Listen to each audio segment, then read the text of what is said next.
നമസ്കാരം. ന്യൂസ് ലൈവിലേക്ക് സ്വാഗതം. കേരള കോൺഗ്രസിലെ ഭിന്നത രൂക്ഷമാവുന്നു. കോട്ടയത്ത് തോമസ് ചാഴിക്കാടനെ UDF സ്ഥാനാർത്ഥിയായി പ്രഖ്യാപിച്ചതോടെ കേരള കോൺഗ്രസിലുണ്ടായത് പൊട്ടിത്തെറി. തീരുമാനം സ്വീകാര്യമല്ലെന്ന് പ്രഖ്യാപിച്ച PJ ജോസഫ് നിലപാടിൽ അയവ് വരുത്താൻ തയ്യാറല്ല. മാണിയുടെ തീരുമാനത്തിൽ പ്രതിഷേധിച്ച് കേരള കോൺഗ്രസിൽ രാജി തുടരുന്നു. ജോസഫിനെ സ്ഥാനാർത്ഥിയാക്കാത്തതിൽ മാണിക്കൊപ്പമുള്ള പല നേതാക്കൾക്കും അതൃപ്തിയുണ്ട്. PJ ജോസഫിനെ പരോക്ഷമായി ക്ഷണിച്ച് CPM. അപമാനം സഹിച്ച് കേരള കോൺഗ്രസിൽ തുടരണോ എന്ന് PJ ജോസഫ് തീരുമാനിക്കട്ടെ എന്ന് CPM സംസ്ഥാന സെക്രട്ടറി കോടിയേരി ബാലകൃഷ്ണൻ ചോദിച്ചു. പാർട്ടി വിട്ടുവന്നാൽ മുന്നണിയിലെടുക്കുന്ന കാര്യം അപ്പോൾ തീരുമാനിക്കാമെന്നും കോടിയേരി പറഞ്ഞു. PJ ജോസഫിന് ആ പാർട്ടിയിൽ യാതൊരുവിധ സ്വാധീനവുമില്ല എന്ന് തെളിയിച്ചു കഴിഞ്ഞിരിക്കുകയാണ്.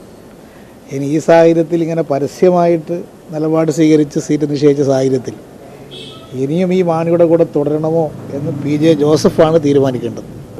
അദ്ദേഹം തീരുമാനിക്കട്ടെ, ജോസഫല്ലേ തീരുമാനിക്കട്ടെ. നമുക്കെന്ത് ചെയ്യാൻ സാധിക്കും? നാണം കെട്ട പാർട്ടിയിൽ തന്നെ തുടരാനാണ് ഉദ്ദേശിക്കുന്നത്, തുടരട്ടെ. ആവശ്യമെങ്കിൽ തർക്കത്തിൽ ഇടപെടാൻ UDF തീരുമാനം. PJ ജോസഫ് മുന്നണി വിടുമെന്ന് പ്രതീക്ഷിക്കുന്നില്ലെന്ന് UDF കൺവീനർ ബെന്നി ബെഹനാൻ പ്രതികരിച്ചു. സ്വാഭാവികമായും കേരള കോൺഗ്രസിൽ ഉണ്ടായിട്ടുള്ള പ്രശ്നങ്ങൾ അവർക്ക് പരിഹരിക്കപ്പെടാൻ കഴിയും എന്ന പ്രതീക്ഷയാണ് ഞങ്ങൾക്കുള്ളത്. അതിന് പറ്റിയ പക്വമായ നേതൃത്വം കേരള കോൺഗ്രസിനുണ്ട്. ഇനിയും അത് പരിഹരിക്കപ്പെടാൻ കഴിയാതെ വന്നാൽ സ്വാഭാവികമായും ഐക്യജനാധിപത്യ മുന്നണി അത് നിരീക്ഷിച്ചുകൊണ്ടിരിക്കുന്നു. ജനാധിപത്യ മുന്നണിക്കൊരു പ്രത്യേകത അതിൻ്റെ ആത്മബന്ധമാണ്, ഘടകകക്ഷികൾ തമ്മിലുള്ള ആത്മബന്ധം. ആ ആത്മബന്ധത്തിൻ്റെ അടിസ്ഥാനത്തിൽ ഏതെങ്കിലും പാർട്ടിയിൽ പ്രശ്നങ്ങളുണ്ടായാൽ അത് പരിഹരിക്കുന്നതിന് വേണ്ടിയിട്ടുള്ള പരിശ്രമം സ്വാഭാവികമായും മുന്നണി നേതൃത്വം ഏറ്റെടുക്കുന്നതാണ്. അതിൽ മുന്നണി നേതൃത്വം അതിൻ്റെ അഭിപ്രായം അറിയുന്നതാണ്. അങ്ങനെ പരിഹരിക്കപ്പെടേണ്ട തലത്തിലേക്ക് ഈ പ്രശ്നം വരും എന്ന പ്രതീക്ഷ ഞങ്ങൾക്കില്ല. ആ പാർട്ടിക്ക് തന്നെ പരിഹരിക്കപ്പെടാൻ കഴിയുമെന്ന പ്രതീക്ഷയാണ് ഞങ്ങൾക്ക്. പ്രശ്നം കേരള കോൺഗ്രസിന്റെ ആഭ്യന്തര കാര്യമെന്ന് രമേശ് ചെന്നിത്തലയും PK കുഞ്ഞാലിക്കുട്ടിയും അഭിപ്രായപ്പെട്ടു. കേരള കോൺഗ്രസിന്റെ ആഭ്യന്തര പ്രശ്നമാണ്. ആ പ്രശ്നം രമ്യമായി അവർ പരിഹരിക്കുമെന്നുള്ളതാണ് ഞങ്ങളുടെ ഇപ്പോഴത്തെയും വിശ്വാസം. അപ്പോൾ അതുകൊണ്ട് ഏതെങ്കിലും ഒരു കക്ഷിയുടെ ആഭ്യന്തര കാര്യങ്ങളിൽ UDF ഇടപെടേണ്ട ഒരു സാഹചര്യം ഇപ്പോൾ നിലവിലില്ല. അത് ആ പാർട്ടി പരിഹരിക്കട്ടെ. അത് കഴിയുന്നില്ലെങ്കിൽ പിന്നീട് ആലോചിക്കാൻ, കൂട്ടായി ആലോചിച്ച് ചെയ്യേണ്ട കാര്യങ്ങളാണ്. ഏതായാലും UDFനെ ഒരുമിച്ച് ഒറ്റക്കെട്ടായി കൊണ്ടുപോകുക എന്നുള്ളതാണ് നമ്മുടെ ദൗത്യം. ഞങ്ങൾ ആലോചിക്കേണ്ട ഒരു ഘട്ടത്തിലേക്ക് അത് വന്നിട്ടില്ല. അത് കേരള കോൺഗ്രസ് പരിഹരിക്കേണ്ട വിഷയമാണ്. അതിന് നേതൃത്വം ആ പാർട്ടിക്കുണ്ട് എന്നാണ് ഞങ്ങളുടെ വിശ്വാസം. ഇന്നലെ PJ ജോസഫ് പറഞ്ഞത് UDF നേതാക്കളൊക്കെ സംസാരിച്ചിട്ട് ബാക്കി തീരുമാനം എടുക്കുന്നു. ആട്ടെ, അല്ല, തീർച്ചയായിട്ടും പിന്നെ ആ വക കാര്യങ്ങൾ എന്താണ് എന്നുള്ളത് ഞങ്ങളല്ല, അവരാണ് സംസാരിക്കാൻ. അവരാരാണെങ്കിലും സംസാരിക്കുമല്ലോ, അതിന് കുഴപ്പമൊന്നുമില്ല. അല്ല, അതെ, അങ്ങനെ ഇപ്പോൾ ഒരു പാർട്ടിയുടെ ആഭ്യന്തരകാര്യം ചാടി കയറിയ മധ്യസ്ഥതയൊന്നും പറ്റൂല. അപ്പോൾ അങ്ങനെ UDF പിന്നെ ഇടപെടേണ്ട ഘട്ടമെത്തുമ്പോൾ ഞങ്ങൾക്കറിയാം, അന്നേരം ഞങ്ങൾ ആലോചിക്കും. പാർട്ടിയുടെ ഔദ്യോഗിക കമ്മിറ്റികളിൽ PJ ജോസഫിനെയാണ് സ്ഥാനാർത്ഥിയായി നിശ്ചയിച്ചിരുന്നതെന്നും പിന്നീട് ആ തീരുമാനം എങ്ങനെ മാറിയെന്ന് അറിയില്ലെന്നും മോൻസ് ജോസഫ് വ്യക്തമാക്കി. പാർട്ടിയുടെ തീരുമാനം പാർട്ടിയുടെ വർക്കിംഗ് ചെയർമാൻ ശ്രീ PJ ജോസഫിന് സീറ്റ് നിഷേധിക്കുന്ന വിധത്തിലാണ് വന്നത് എന്ന് സാഹചര്യം ഉണ്ടായപ്പോൾ കേരള കോൺഗ്രസ് പാർട്ടി കെട്ടുറപ്പോടെ മുന്നോട്ട് പോകണം, ഒറ്റക്കെട്ടായി പോകണം എന്നാഗ്രഹിച്ച എല്ലാ പ്രവർത്തകർക്കും വേദനയും പ്രയാസവും ഉണ്ടാക്കിയ ഒരു തീരുമാനമായി അത് മാറുകയുണ്ടായി. UDF നേതാക്കളുമായി PJ ജോസഫ് സാർ സംസാരിച്ച ശേഷം എന്താണ് അദ്ദേഹത്തിന്റെ തലത്തിലുള്ള പ്രതികരണം എന്ന് പറയാമെന്നാണ് സൂചിപ്പിച്ചിട്ടുള്ളത്. അതിൽ കൂടുതലായി ഒന്നും എനിക്ക് പറയാം. എന്നാൽ പാർട്ടി ആലോചിച്ചെടുത്ത തീരുമാനമാണെന്നായിരുന്നു ജോസ് കെ മാണിയുടെ പ്രതികരണം. കേരള കോൺഗ്രസ് പാർട്ടിയുടെ ഏറ്റവും പ്രധാനപ്പെട്ട സമിതിയായ സ്റ്റിയറിംഗ് കമ്മിറ്റി ചർച്ച ചെയ്ത് അതിനുശേഷം എല്ലാ ഘടകങ്ങളുമായി നേതാക്കളുമായി ചർച്ച ചെയ്ത് നമ്മുടെ സ്ഥാനാർത്ഥി തോമസ് ചാഴികാടനെ ലോക്സഭാ സ്ഥാനാർത്ഥിയായിട്ട് കേരള കോൺഗ്രസ് പാർട്ടിയുടെ ചെയർമാൻ പ്രഖ്യാപിക്കുകയുണ്ടായി. അദ്ദേഹത്തിൻ്റെ ഈ പറഞ്ഞ പാർട്ടി ചെയർമാൻ ഈ കാര്യങ്ങളിൽ എല്ലാവരോടും വിശദീകരിക്കുകയുണ്ടായി. അതിനപ്പുറത്തേക്ക് എനിക്കൊന്നും പറയാം. ഒരു പുനർചിന്തനം ഉണ്ടാവില്ല. കൂടുതൽ വിവരങ്ങളുമായി ശ്യാം ദേവരാജ് തൊടുപുഴയിൽ നിന്നും കോട്ടയത്ത് നിന്നും തൊടുപുഴയിൽ നിന്ന് G ശ്രീജിത്തും ചേർന്നുണ്ട്. ശ്യാം, ഇങ്ങനെയൊക്കെയാണ് ഇപ്പോൾ ഇതുവരെ സംഭവിച്ചിരിക്കുന്നത്. കേരള കോൺഗ്രസിൽ ഏറ്റവും പുതുതായി വരുന്ന വാർത്തകൾ എന്തൊക്കെയാണ്?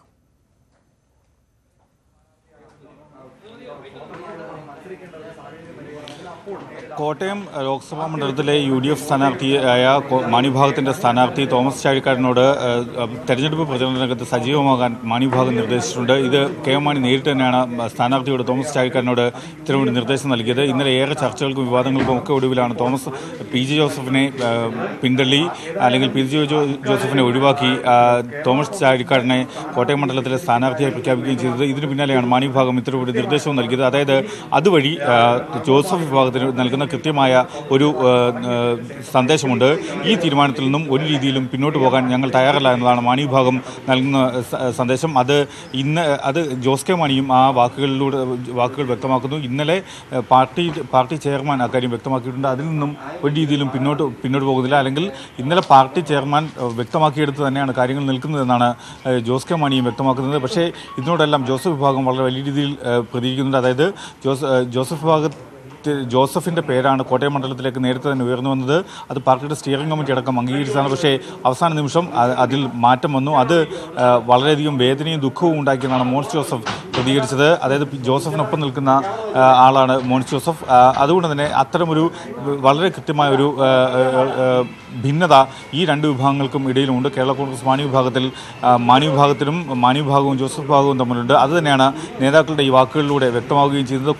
കോൺഗ്രസും ഇതിൽ ഇത്തരം കാര്യങ്ങൾ സൂക്ഷ്മതയോടുകൂടിയാണ് വിലയിരുത്തുന്നത്. ഇന്ന് കോൺഗ്രസിൻ്റെ DCCയുടെ യോഗം കോട്ടയത്ത് ചേരാനിരുന്നതാണ്. DCC നേതൃയോഗം ചേരാനിരുന്നതാണ്. പക്ഷേ ഈ യോഗം മാറ്റിവെച്ചു. യോഗം മാറ്റിവെക്കുന്നതിൽ ഏറ്റവും പ്രധാനപ്പെട്ട കാരണം ജോസഫ് ഇന്നലെ ഉണ്ടായ ഈ സീറ്റ് തർക്കവുമായി ബന്ധപ്പെട്ടും അതിന് പിന്നാലെയുള്ള സ്ഥാനാർത്ഥി പ്രഖ്യാപനവും കോൺഗ്രസിൻ്റെ താല്പര്യം ജോസഫ് സ്ഥാനാർത്ഥിയാവുക, അത് കുറച്ചുകൂടി ശക്തനായ സ്ഥാനാർത്ഥിയാകും എന്നതായിരുന്നു കോൺഗ്രസിൻ്റെ താല്പര്യം. പക്ഷേ ആ താല്പര്യത്തിന് വിരുദ്ധമായി ഇന്നലെ തോമസ് ചാഴിക്കാടനെ സ്ഥാനാർത്ഥിയായി പ്രഖ്യാപിക്കുമ്പോൾ അത് തോമസ് ചാഴിക്കാടനെ സ്ഥാനാർത്ഥിയെ പ്രഖ്യാപിക്കുമ്പോൾ അത് ഒരുപക്ഷെ ചില സന്ദേഹങ്ങൾക്കും ആശയക്കുഴപ്പങ്ങൾക്കും ഒക്കെ ഇടയാക്കും. അതിന്ന് DCC നേതൃയോഗം ചേർന്നാൽ അതിലും അത് പ്രതിഫലിക്കുമെന്നാണ് കോൺഗ്രസ് കരുതുന്നത്. അതുകൊണ്ട് തന്നെയാണ് ഇന്നത്തെ യോഗം മാറ്റിവെച്ചത്. ഇനി UDF യോഗം ചേർന്നതിന് ശേഷം മാത്രം ആ യോഗം ചേർന്നാൽ മതി. അതിനുശേഷം DCC യോഗം ചേരാം എന്നാണ് കോൺഗ്രസ് സ്വീകരിക്കുന്ന നിലപാട്. ശരി, ശ്യാമ തൊടുപുഴയിൽ ശ്രീജിത്ത് ചേരുന്നുണ്ട്. ശ്രീജിത്ത്, ഇത്തരത്തിലാണ് തോമസ് ചാഴിക്കാടനോട് തെരഞ്ഞെടുപ്പ് പ്രചാരണങ്ങൾ തുടങ്ങാൻ മാണി പറയുമ്പോൾ ഇനി ഒരു തീരുമാനത്തിൽ മാറ്റം ഇല്ലെങ്കിൽ ഇനി ഒരു ആലോചന പോലും മാണി ഗ്രൂപ്പിന് അതിനെക്കുറിച്ച് ചിന്തിക്കുന്നില്ല. അങ്ങനെ നോക്കുമ്പോൾ എന്താണ് തൊടുപുഴയിൽ നടക്കുന്ന ആലോചനകൾ? PJ ജോസഫിന് എന്തെങ്കിലും ഒരു അയവ് വരാൻ സാധ്യതയുണ്ടോ? ഒരു സമവായ ചർച്ചയിലേക്ക് കാര്യങ്ങൾ പോകുന്നുണ്ടോ? UDF ഇടപെടും വേണമെങ്കിൽ എന്ന് പറയുന്നുണ്ട്. എത്തരത്തിലായിരിക്കും ഇനി കാര്യങ്ങൾ മുന്നോട്ട് പോവുക? തീർച്ചയായും UDFന്റെ ഇടപെടൽ തന്നെയാണ് PJ ജോസഫ് ആഗ്രഹിക്കുന്നതും. സീറ്റ് വേണമെന്ന അഭിപ്രായത്തിൽ നിന്ന് വിട്ടുവീഴ്ച വേണ്ട എന്ന നിലപാട് തന്നെ PJ ജോസഫ് മുന്നോട്ട് വെക്കുന്നു. UDF നേതാക്കളുമായിട്ടുള്ള ഫോൺ സംഭാഷണങ്ങളിലും ജോസഫ് ആവശ്യപ്പെട്ടതും ഇതേ നിലപാട് തന്നെയാണ്. UDFന്റെ കൂടി ചില നേതാക്കളുടെ നിർദ്ദേശപ്രകാരം കൂടിയാണ് ജോസഫ് ഇത്തരത്തിലൊരു നീക്കത്തിന് തയ്യാറെടുക്കുകയും ചെയ്തിട്ടുള്ളത്. എന്തായാലും നേരിട്ടുള്ള കൂടിക്കാഴ്ചകൾ ഒരുപക്ഷെ നാളെ മാത്രമായിരിക്കും UDF നേതാക്കളുമായി ഉണ്ടാകുക. ഇന്ന് വൈകുന്നേരമോ നാളെ രാവിലെയോ PJ ജോസഫ് തിരുവനന്തപുരത്തേക്ക് പോയേക്കുമെന്നുള്ള സൂചനകളാണ് ഇപ്പോൾ ഈ വസതിയിൽ നിന്ന് PJ ജോസഫിന്റെ വസതിയിൽ നിന്ന് നമുക്ക് ലഭിക്കുന്നത്. മാണി ഗ്രൂപ്പ് തോമസ് ചാഴിക്കാടനുമായി വേഗത്തിൽ പ്രചരണത്തിലേക്ക് പോകാൻ തീരുമാനിക്കുമ്പോൾ തന്നെ സമാന്തരമായുള്ള സമ്മർദ്ദ നീക്കവുമായി PJ ജോസഫും മുന്നോട്ട് പോകുന്നുണ്ട്. പക്ഷേ അത് സീറ്റ് നേടിയെടുക്കുക എന്നുള്ളതിനപ്പുറത്തേക്ക് ഒരുപക്ഷെ മറ്റ് തന്ത്രങ്ങൾ, അതായത് മുന്നണിയിൽ തന്നെ ഉറച്ചു നിന്നുകൊണ്ട് മറ്റൊരു ഘടകകക്ഷിയാകാനുള്ള MLA സ്ഥാനം നഷ്ടപ്പെടാതെ ഘടകകക്ഷിയാകാനുള്ള ചില തന്ത്രങ്ങളാകാം. അതിനുമപ്പുറത്തേക്ക് സീറ്റ് തന്നെ ഒരുപക്ഷെ സീറ്റിലേക്ക് വീണ്ടും സീറ്റ് തിരികെ ലഭിക്കാനുള്ള ചില നീക്കങ്ങൾ പോലും ആകാം എന്ന നിലയിലേക്കാണ് ജോസഫ് കാര്യങ്ങൾ നീക്കുന്നത്. എന്തായാലും കൂടിയാലോചനകൾ തുടരുകയാണ്. നിലപാടിൽ വിട്ടുവീഴ്ച ചെയ്യാൻ തയ്യാറല്ല എന്ന കാര്യത്തിലേക്ക് PJ ജോസഫ് എത്തുന്നു. ഒരുപക്ഷെ പിളർപ്പ് എന്ന സാധ്യത അവിടെ മുന്നിൽ നിൽക്കുകയാണ്. ജോസഫ് ഗ്രൂപ്പ് നേതാക്കൾ TU കുരുവിള ഉൾപ്പെടെയുള്ളവർ തുറന്നടിക്കുകയും ചെയ്യുന്നു. ഈ ഒരു നിലപാട് VN വാസവനെ സഹായിക്കാൻ വേണ്ടി എടുത്തതാണെന്ന കടുത്ത ആരോപണം പോലും ഉന്നയിക്കുകയും ചെയ്യുന്നു. എന്തായാലും ജോസഫ് മാണി ഗ്രൂപ്പ് പോര് ശക്തമായി തുടരുക തന്നെയാണ്. പോര് തുടരുകയാണ്. നിർണായക തീരുമാനങ്ങൾ വൈകിട്ടോടെ ഉണ്ടാകും എന്നും അറിയാൻ സാധിക്കുന്നു. ശ്യാമും ശ്രീജിത്തുമാണ് വിവരങ്ങൾ നൽകുന്നത്. കേരള കോൺഗ്രസിലെ തർക്കം അവരുടെ ആഭ്യന്തര കാര്യമാണെന്ന് കോൺഗ്രസ് നേതാവ് VD സതീശൻ. കേരള കോൺഗ്രസ് ഏത് സ്ഥാനാർത്ഥിയെ പറഞ്ഞാലും UDF പിന്തുണയ്ക്കുമെന്നും VD സതീശൻ പറഞ്ഞു. തീർച്ചയായിട്ടും കേരള കോൺഗ്രസ് നിർദ്ദേശിക്കുന്ന അവരുടെ പാർട്ടി സംസ്ഥാന കമ്മിറ്റി ഇരുന്ന് തീരുമാനിച്ച് നിർദ്ദേശിക്കുന്ന സ്ഥാനാർത്ഥിയായിരിക്കും ഏറ്റവും നല്ല സ്ഥാനാർത്ഥി, സംശയമില്ല കാര്യത്തിൽ. കേരളത്തിലെ പ്രാതിനിധ്യം അനുസരിച്ച് ഏത് ഘടകകക്ഷിക്ക് വേണമെങ്കിലും സീറ്റുകൾ ചോദിക്കാം, അവർ ചോദിക്കാറുണ്ട്. പക്ഷേ ദേശീയ തലത്തിൽ ഒരു ദേശീയ പാർട്ടി എന്നുള്ള നിലയിൽ കോൺഗ്രസിൻ്റെ പ്രാധാന്യവും ഇന്നത്തെ ദേശീയ രാഷ്ട്രീയത്തിൻ്റെ പ്രത്യേകതകളും അനുസരിച്ച് കോൺഗ്രസ് എംപിമാരുടെ എണ്ണം വർദ്ധിക്കണം എന്ന കാര്യത്തിൽ ഞങ്ങളെക്കാൾ താല്പര്യം കേരളത്തിലെ UDFിൻ്റെ ഘടകകക്ഷികൾക്കുണ്ടെന്നുള്ളതാണ് പ്രധാനപ്പെട്ട കാര്യം. അതുകൊണ്ടാണ് സീറ്റ് ചർച്ചകളെ സംബന്ധിച്ച് വലിയ തർക്കങ്ങളൊന്നും ഇല്ലാതെ തന്നെ പരിഹരിക്കാൻ ഞങ്ങൾക്ക് കഴിഞ്ഞത്. മാണി ഗ്രൂപ്പ് കാണിച്ചത് ജനാധിപത്യത്തോടുള്ള വെല്ലുവിളിയെന്ന് PC George MLA. Thomas Chazhikadan സ്ഥിരം തോൽക്കുന്ന സ്ഥാനാർത്ഥിയാണെന്നും PJ ജോസഫിന് സീറ്റ് നൽകണമായിരുന്നുവെന്നും PC ജോർജ് പറഞ്ഞു.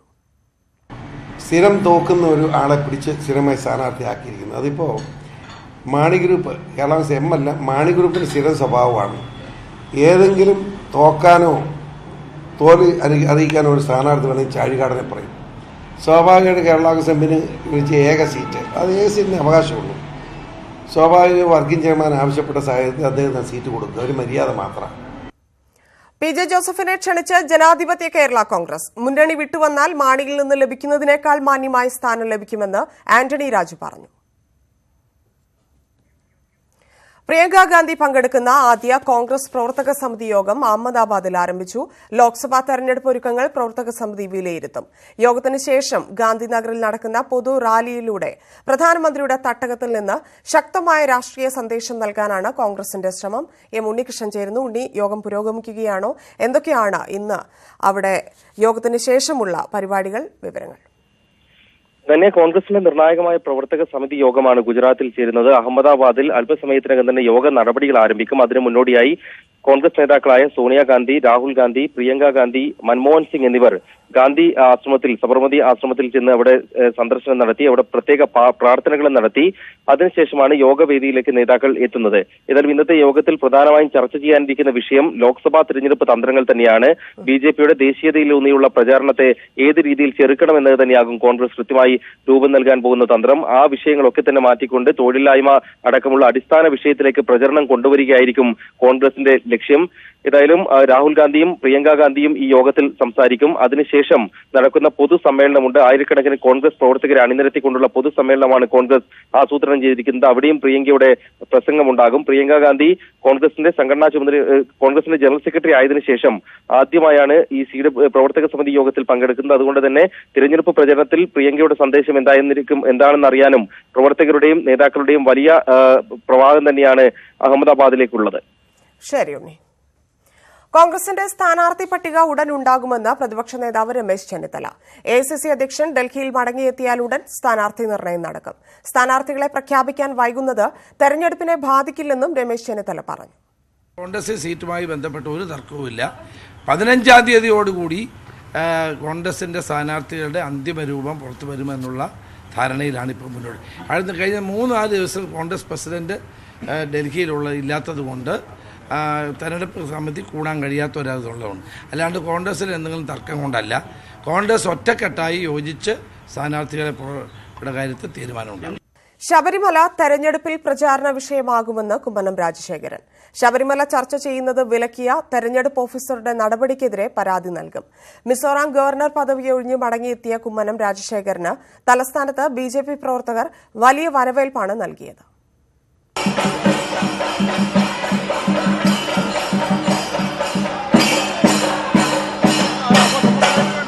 ഗവർണർ പദവിയൊഴിഞ്ഞ് തിരുവനന്തപുരത്ത് വന്നിറങ്ങിയ കുമ്മനം രാജശേഖരൻ നേരെ രാഷ്ട്രീയത്തിലേക്ക് തന്നെയാണ് കടന്നത്. ശബരിമലയിൽ നടന്നത് കടുത്ത വിശ്വാസ ലംഘനവും ഭരണഘടനാ ലംഘനവുമാണ്. ഇക്കാര്യം ചർച്ച ചെയ്യരുതെന്ന് പറയാൻ തെരഞ്ഞെടുപ്പ് ഓഫീസർക്ക് എന്ത് അധികാരമാണുള്ളത്?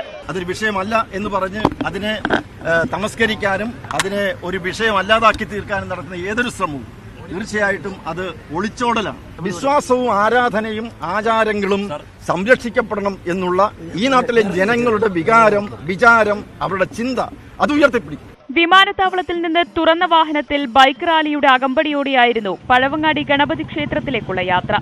പിന്നീട് പാർട്ടി സംസ്ഥാന കമ്മിറ്റി ഓഫീസിൽ നേതാക്കളുമായി കുമ്മനം കൂടിക്കാഴ്ച നടത്തി. ഔദ്യോഗിക പ്രഖ്യാപനം വന്നില്ലെങ്കിലും കുമ്മനം തലസ്ഥാനത്തെത്തും മുൻപ് തന്നെ BJP ചുമരെഴുത്ത് തുടങ്ങിയിരുന്നു. ന്യൂസ് 18 തിരുവനന്തപുരം. മഞ്ചേശ്വരം തെരഞ്ഞെടുപ്പ് കേസ് പിൻവലിക്കുന്നതിന്റെ ഭാഗമായി ഗസറ്റിൽ വിജ്ഞാപനം പുറപ്പെടുവിക്കാൻ ബിജെപി നേതാവ് കെ സുരേന്ദ്രന് ഹൈക്കോടതി നിർദ്ദേശം നൽകി. കേസിൽ മറ്റ് പരാതിക്കാരില്ലെന്ന് ഉറപ്പുവരുത്തുന്നതിനാണ് നടപടി. ഏപ്രിൽ 4-ന് കേസ് വീണ്ടും പരിഗണിക്കും. ഹർജി പിൻവലിക്കണമെന്ന് കാട്ടിയുള്ള അപേക്ഷ സുരേന്ദ്രൻ ഇന്ന് കോടതിയിൽ സമർപ്പിച്ചു. അന്തരിച്ച മുസ്ലിം ലീഗ് MLA PB അബ്ദുൾ റസാഖിന്റെ വിജയം ചോദ്യം ചെയ്തായിരുന്നു ഹർജി. കഴിഞ്ഞ നിയമസഭാ തെരഞ്ഞെടുപ്പിൽ 89 വോട്ടുകൾക്കാണ് അബ്ദുൾ റസാഖ് വിജയിച്ചത്. മരിച്ചുപോയവരുടെയും വിദേശത്തുള്ളവരുടെയും പേരിൽ കള്ളവോട്ട് ചെയ്തിട്ടുണ്ടെന്നായിരുന്നു ആരോപണം. എന്നാൽ കേസിലെ സാക്ഷികളെ ഹാജരാക്കാൻ കഴിയാത്ത സാഹചര്യത്തിൽ ഹർജിയിൽ നിന്ന് പിന്മാറുകയാണെന്ന് കോടതി വ്യക്തമാക്കി. കൂടുതൽ തെരഞ്ഞെടുപ്പ് വാർത്തകൾ.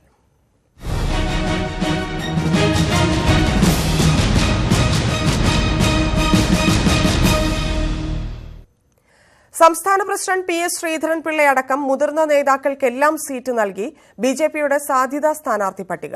കുമ്മനം രാജശേഖരൻ തിരുവനന്തപുരത്തും PS ശ്രീധരൻപിള്ള പത്തനംതിട്ടയിലും കെ സുരേന്ദ്രൻ തൃശൂരും ശോഭാ സുരേന്ദ്രൻ പാലക്കാടും മത്സരിച്ചേക്കും.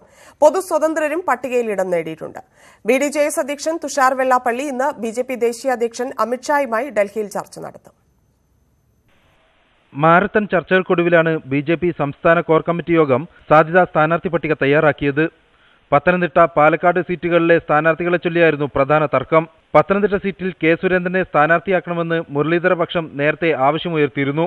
എന്നാൽ PS ശ്രീധരൻപിള്ളയുടെ പേരിന് മുൻഗണന നൽകിയാണ് സാധ്യതാ പട്ടിക തയ്യാറാക്കിയത്. കെ സുരേന്ദ്രന് തൃശൂർ സീറ്റ് നൽകാനും ശോഭാ സുരേന്ദ്രനെ പാലക്കാട് മത്സരിപ്പിക്കാനും ധാരണയായി. പട്ടികയിൽ സംസ്ഥാനത്തെ മുതിർന്ന നേതാക്കളെയെല്ലാം ഉൾപ്പെടുത്തിയിട്ടുണ്ട്. ഒരു മണ്ഡലത്തിൽ 3 പേരുകൾ വീതം 15 സീറ്റുകളുടെ സാധ്യതാ പട്ടികയാണ് കോർ കമ്മിറ്റി തയ്യാറാക്കിയത്. തൃശൂർ സീറ്റ് BDJSന് നൽകിയാൽ തുഷാർ വെള്ളാപ്പള്ളി മത്സരിച്ചേക്കും. അങ്ങനെയെങ്കിൽ കെ സുരേന്ദ്രന് മറ്റൊരു സീറ്റ് നൽകും. ദേശീയ സെക്രട്ടറി സത്യകുമാറിന്റെ സാന്നിധ്യത്തിലാണ് കോട്ടയത്ത് സംസ്ഥാന കോർ കമ്മിറ്റി യോഗം ചേർന്നത്. 3 ദിവസത്തിനകം ദേശീയ നേതൃത്വം കേരളത്തിലെ BJP സ്ഥാനാർത്ഥി പട്ടിക പ്രഖ്യാപിക്കും. ശ്യാം ദേവരാജ്, News 18, കോട്ടയം. ഫ്ലക്സ് നിരോധിച്ചതോടെ സ്ഥാനാർത്ഥികൾക്ക് പ്രചരണ ചെലവേറും. പേപ്പർ പ്രിന്റിംഗിനും തുണി പ്രിന്റിംഗിനും നിരക്ക് കൂടുതലാണ്. പരിസ്ഥിതിക്ക് ഇണങ്ങുന്ന സ്റ്റാച്ച് പേപ്പർ പ്രിന്റിംഗിനാവും ഇനി ഡിമാൻഡ്. പ്രകൃതിക്ക് ദോഷകരമാകുന്ന ഫ്ലക്സ് തെരഞ്ഞെടുപ്പ് പ്രചാരണത്തിന് ഉപയോഗിക്കുന്നത് വിലക്കിയതോടെ ഇനി പേപ്പറിലോ തുണിയിലോ വേണം പ്രിന്റിംഗ്. കോട്ടൺ നൂൽ, ഇഴബാഗി, ചോളം, കപ്പ എന്നിവയുടെ സ്റ്റാർച്ചും ചേർത്ത പേപ്പറിലാണ് പരിസ്ഥിതി സൗഹൃദ ഫ്ലക്സ്. ഇത് മണ്ണിലലിഞ്ഞു ചേരും. കത്തിച്ചാലും ദോഷമില്ല. ബയോഡീഗ്രേഡബിൾ ഫ്ലക്സിന് ചിലവ് അല്പം കൂടും. സാധാരണ ഫ്ലക്സിന് സ്ക്വയർ ഫീറ്റിന് 12 മുതൽ 15 രൂപ വരെയാണ് വില. പേപ്പർ ഫ്ലക്സിന് 15 രൂപ മുതലാണ് നിരക്ക്. ഇൻഡസ്ട്രിക്ക് മെച്ചമെന്നുള്ളത് മാത്രമല്ല നമ്മുടെ ഒരു കൺസെപ്റ്റ്. നമ്മുടെ ഒരു കൺസെപ്റ്റ് എന്ന് പറഞ്ഞു കഴിഞ്ഞാൽ കുറേ കാലമായിട്ടുള്ള പ്രശ്നമാണ് ഫ്ലക്സ്, പാരിസ്ഥിതിക പ്രശ്നം, അത് ഇത് എന്നുള്ളത്. അതിനെതിരെ അതുകൊണ്ടാണ് ഞങ്ങൾ ആ രീതിയിൽ വർക്ക് ചെയ്തത്. കാരണം ഞങ്ങളുടെ കയ്യിൽ തിരിച്ചു കിട്ടുന്ന സാധനങ്ങൾ മുഴുവൻ റീസൈക്കിൾ ചെയ്യാൻ ഞങ്ങൾ തന്നെ സ്വന്തമായിട്ട് റീസൈക്ലിംഗ് പ്ലാന്റ് വെച്ച് ഇൻഡസ്ട്രിയെ നിലനിർത്തുക, ഈ ഇൻഡസ്ട്രിയുമായിട്ട് നിൽക്കുന്ന ആൾക്കാരുടെ വെൽഫെയർ നല്ല രീതിയിൽ നോക്കുക എന്നുള്ള ഒരു നല്ല ഉദ്ദേശത്തോടു കൂടി തന്നെയാണ് ഞങ്ങൾ നിൽക്കുന്നത്. 3 മാസം വരെ ഫ്ലക്സിന് ഒന്നും സംഭവിക്കില്ല. ഇനി മഴ പെയ്താലും പേപ്പർ ഫ്ലക്സ് കേടുവരില്ല. റീസൈക്കിൾ ചെയ്യാം. വിലയും ലഭിക്കും. പോളിസ്റ്റർ, സിൽക്ക് തുണികളിലെ പ്രിന്റിംഗിന് ചതുരശ്ര അടി 25 മുതൽ 60 രൂപ വരെയാണ് നിരക്ക്. News 18, തിരുവനന്തപുരം. തെരഞ്ഞെടുപ്പ് പ്രചാരണത്തിലെ ഫ്ലെക്സ് നിരോധനത്തിൽ സന്തോഷിക്കുന്നത് ചുവരെഴുത്തുകാരാണ്. പക്ഷേ ആവശ്യത്തിന് എഴുത്തുകാരെ കിട്ടാനില്ല എന്നതാണ് പാർട്ടികൾ നേരിടുന്ന വെല്ലുവിളി.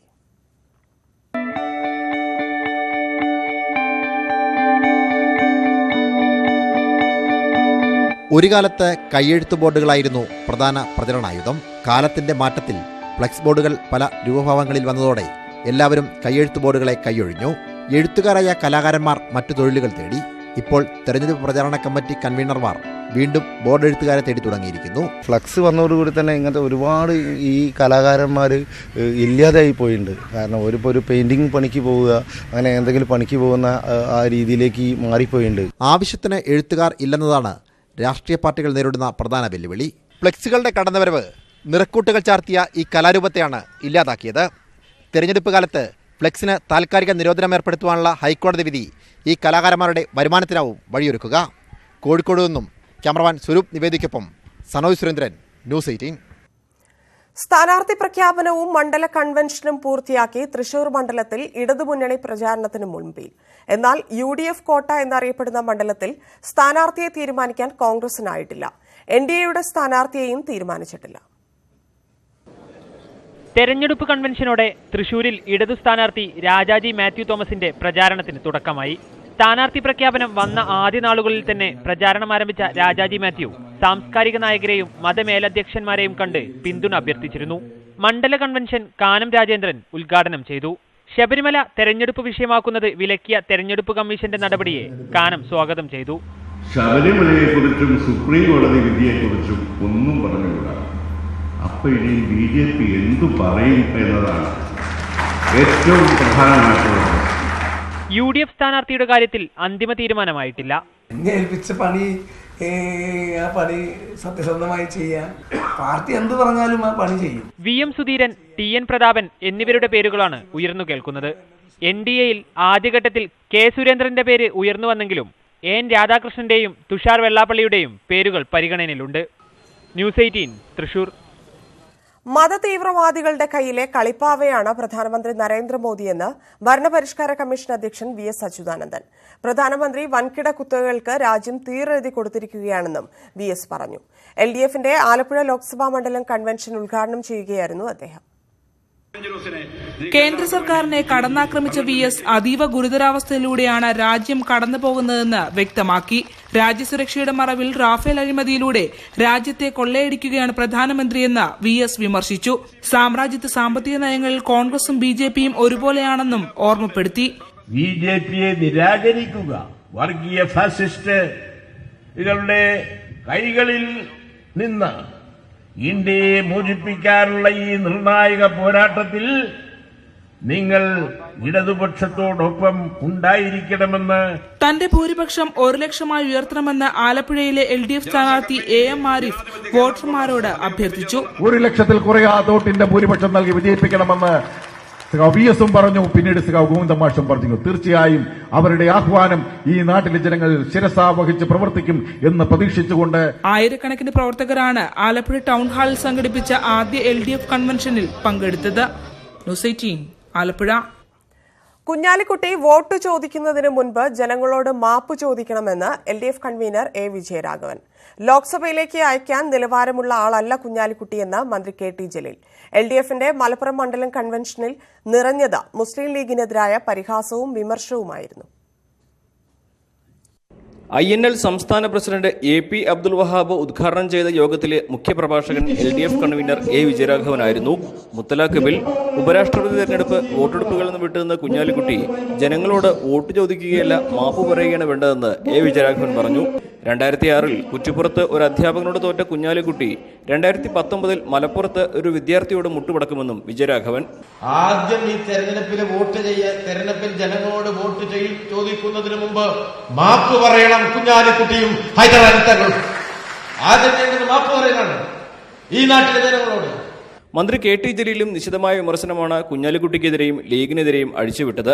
കല്യാണത്തിന് പോകാൻ ഒരാളും കൂടി വേണം. കല്യാണത്തിനും കളിയാട്ടത്തിനും പൂരത്തിനും വേലക്കും നേർച്ചക്കും നടക്കാൻ നമ്മൾ ആളുകളെ വേണം എന്നുണ്ടെങ്കിൽ അവരെ തോൽപ്പിച്ച് മലപ്പുറത്ത് തന്നെ നിർത്തുകയാണ് വേണ്ടത് എന്നാണ് എന്റെ അഭിപ്രായം. ലോക്സഭയിൽ കുഞ്ഞാലിക്കുട്ടി പങ്കെടുത്തതിനേക്കാൾ കൂടുതൽ ദിവസം പാർലമെന്റിന് മുമ്പിൽ താൻ സമരം ചെയ്തിട്ടുണ്ടെന്ന് സ്ഥാനാർത്ഥി VP സാനു. വിവിധ സമരങ്ങളുടെയും പ്രക്ഷോഭങ്ങളുടെയും ഭാഗമായി അദ്ദേഹത്തെക്കാൾ കൂടുതൽ തവണ ഇന്ത്യൻ പാർലമെന്റിലേക്ക് മാർച്ച് നടത്തിയിട്ടുള്ള സംഘടനയാണ് എന്റെ സംഘടന. അത്തരം മാർച്ചുകളിലൂടെ അദ്ദേഹത്തെക്കാൾ കൂടുതൽ തവണ ഇന്ത്യൻ പാർലമെന്റിലെ ഗേറ്റെങ്കിലും ഞാൻ കണ്ടിട്ടുണ്ട് എന്നുള്ളത് തന്നെയാണ് അദ്ദേഹത്തെക്കാൾ മുന്നിൽ എന്നെ നിർത്തുന്നത് എന്നാണ് ഞാൻ വിശ്വസിക്കുന്നത്. CPI നേതാവ് K ഇസ്മായിൽ, CPM മുൻ ജില്ലാ സെക്രട്ടറി PP വാസവൻ തുടങ്ങി പ്രമുഖ ഇടതു നേതാക്കൾ യോഗത്തിൽ പങ്കെടുത്തു. ന്യൂസ് 18 മലപ്പുറം. ആരാണ് ഇടതുമുന്നണിയുടെ താരപ്രചാരകൻ? VSO പിണറായിയോ എന്ന ചോദ്യത്തിന് പിണറായി എന്നായിരിക്കും ഇക്കുറി CPM നൽകുന്ന ഉത്തരം. VS അടക്കമുള്ള മുതിർന്ന നേതാക്കൾ വേദികളിൽ എത്തുമെങ്കിലും മുഖ്യമന്ത്രിയെ കേന്ദ്രീകരിച്ചായിരിക്കും ഇടതുമുന്നണിയുടെ തെരഞ്ഞെടുപ്പ് തന്ത്രങ്ങൾ. എക്കാലത്തും തെരഞ്ഞെടുപ്പുകളിൽ ഇടതുമുന്നണിക്ക് ഒരു താരപ്രചാരകരുണ്ടായിരുന്നു. AKജിയിലും EMSലും തുടങ്ങി EK നായനാർ വരെ. കഴിഞ്ഞ 1.5 ദശാബ്ദത്തിലേറെയായി മുന്നണിയുടെ ക്രൗഡ് പുളർ ആരെന്ന ചോദ്യത്തിനുത്തരം VS എന്ന 2 അക്ഷരത്തിലൊതുങ്ങി. ഈ കാലയളവിൽ സംഘടനാ രംഗത്ത് CPMനെ നയിച്ച് പിണറായി വിജയനും ഉണ്ടായിരുന്നു. എങ്കിലും തെരഞ്ഞെടുപ്പിന്റെ അജണ്ട നിശ്ചയിക്കുന്നതും ജനങ്ങളെ അതിലേക്ക് എത്തിച്ചതുമൊക്കെ VS ആയിരുന്നു. എന്നാൽ ഈ പൊതു തെരഞ്ഞെടുപ്പിൽ ചിത്രം മാറുകയാണ്. പിണറായി വിജയൻ എന്ന മുഖ്യമന്ത്രിയെ കേന്ദ്രീകരിച്ചായിരിക്കും ഇടതുമുന്നണിയുടെ തെരഞ്ഞെടുപ്പ് തന്ത്രങ്ങൾ. ഏറ്റവും പ്രാധാന്യമുള്ളത് ഈ രാജ്യത്തെ തകർക്കാൻ ശ്രമിക്കുന്ന ഈ ഗവൺമെന്റിനെ താഴെ ഇറക്കുക എന്നുള്ളതിനാണ്.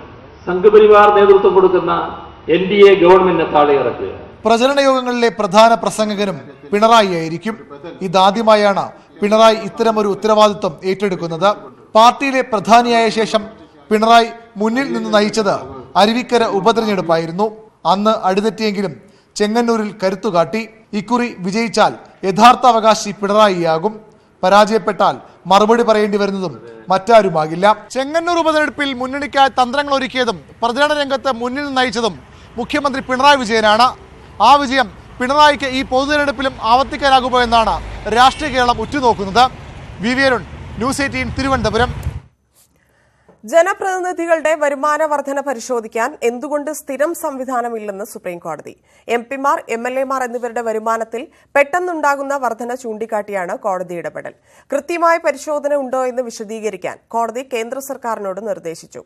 വരുമാന സ്രോതസ് വെളിപ്പെടുത്താൻ സ്ഥാനാർത്ഥികളോട് നിർദ്ദേശിച്ചതിന്റെ വിശദാംശങ്ങളും അറിയിക്കണം. തിരുവല്ലയിൽ വിദ്യാർത്ഥിനിയെ യുവാവ് പെട്രോൾ ഒഴിച്ച് തീ കൊളുത്തി. ഗുരുതരമായി പൊള്ളലേറ്റ യുവതിയെ തിരുവല്ലയിലെ സ്വകാര്യ ആശുപത്രിയിൽ പ്രവേശിപ്പിച്ചു. തീ കൊളുത്തിയ ശേഷം ഓടി രക്ഷപ്പെടാൻ ശ്രമിച്ച കുമ്പനാട് സ്വദേശി അജിൻ റജി മാത്യുവിനെ നാട്ടുകാർ പിടികൂടി പോലീസിൽ ഏൽപ്പിച്ചു. ചിലങ്ക തിയേറ്റർ ജംഗ്ഷന് സമീപത്തായിരുന്നു സംഭവം. അയിരൂർ സ്വദേശിനിയായ പെൺകുട്ടി തിരുവല്ലയിലെ സ്വകാര്യ മെഡിക്കൽ ഇൻസ്റ്റിറ്റ്യൂട്ടിൽ BSc വിദ്യാർത്ഥിനിയാണ്. വിവാഹ അഭ്യർത്ഥന നിരസിച്ചതിനാണ് പ്രകോപനത്തിന് കാരണമെന്ന് യുവാവ് പോലീസിന് മൊഴി നൽകി. പോലീസ് കസ്റ്റഡിയിലുള്ള പ്രതിയെ മെഡിക്കൽ പരിശോധനയ്ക്ക് വിധേയനാക്കി. വാർത്താ ബുള്ളറ്റിൻ പൂർണ്ണമാവുന്നു. നമസ്കാരം.